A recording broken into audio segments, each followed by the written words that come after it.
Hello chaps and chapettes. Now we're going to do a bit more chemistry revision on this one as we're going to look inside the nucleus. Last video we talked about what an atom was, now we need to look a little bit deeper inside.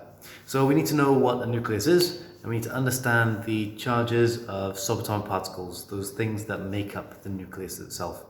And we should be able to write the nuclide notation, which you know from chemistry and have been doing since, well, long time ago, is going to be the chemical symbol with the proton number and the mass number. Now, there's a couple of different names for these ones, but we will go through it as we do.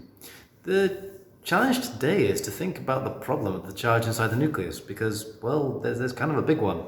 If you've been paying attention in static electricity, that thing shouldn't be existing at all, so what's up with that?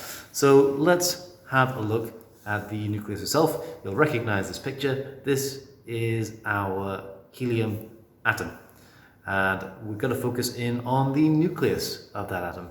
And you can see it's made of protons and neutrons. Now, protons are the red positive charged ones, and neutrons are the no charged ones on there. Now, don't worry about the colors. They're just there to differentiate them. I don't think protons and neutrons do have colors. We would better see it anyway, so there we go. But the important thing to take from it is that protons are positive and neutrons are neutral. Now you might be asking, well, why are the neutrons there? Well, okay, look at that picture. You see how the protons are being sort of pushed apart by the neutrons there.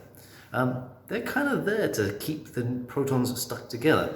Because, well, the proton is positively charged and proton is positively charged, you get these things next to each other and they're going to repel, because opposites attract and like things repel. So the neutrons are there to actually act as almost like a glue carrier for these things. And genuinely, that's what the name for the force which sticks things together is. It's called a gluon.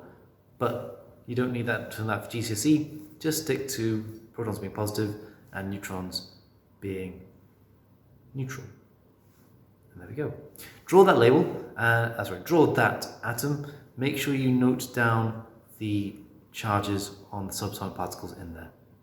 Okay, I'm going to show you now how to write down and read the nuclide notation. So let's go have a look at that now. Right, so let's get started. Now I'm going to use my good old friend helium because it is the easiest one to remember.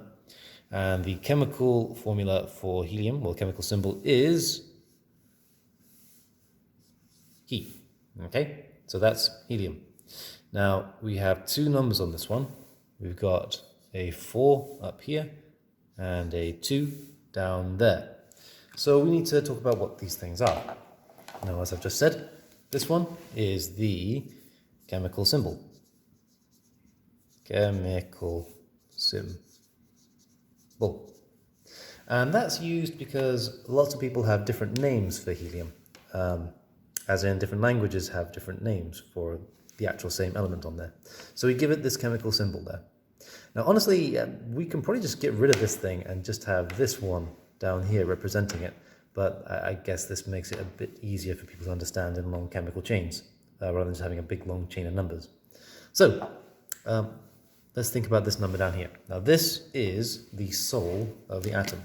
This is the proton number.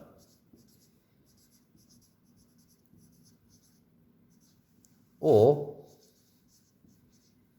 the atomic number. So you can call that the proton number or the atomic number, means the same thing. This is the number of protons inside our atom. So we can start building up a picture of this one. We take our proton number over there. 1, 2, plus, plus, and there we go. Now this is our atomic mass. Atomic mass or mass number. And that means we've got 4 subatomic particles in there. So that means 4 protons and neutrons. So if we've got 4 in total, and we've got 2 protons, then we must have, 4 minus 2. 2. Hopefully you didn't need a calculator for that one. 2 neutrons. So we have 2 neutrons, which you can put in there. Let's put them in there. So there we go. Now you should be able to read this symbol and have all the information off it. But there's one more thing you can take off this one. We want our elements to be electrically balanced, right? So if we've got 2 protons, then we've got 2 positive charges up there. So what do you think we have for the number of electrons around there? We wanted to balance it out, so we have 2 negative charges moving around the outside. And that is 1 happy, balanced atom. And there you go. Nice and simple to read. Do have to do a little bit of maths, but for anything in GCSE, most of the numbers will be quite small. And if you do get stuck and you do have that panic attack during an exam, just grab your calculator. Okay, and there we go. And there we go. So you should know what the nucleus is now, or what's inside the nucleus, and you should understand the charges of the solar particles inside there. You should also be able to write down the nuclide notation, and if you can't, go and grab a periodic table and read it. Say how many protons and how many neutrons there are inside each element you can find on there. And have a go at today's challenge. Think about the problem of the charge inside the nucleus. What issues does that arise, particularly with larger and larger atoms? So have a think about that and let me know your thoughts in the comment section below or on the feedback forums. Remember to like, comment and subscribe, and I will see you in the next video.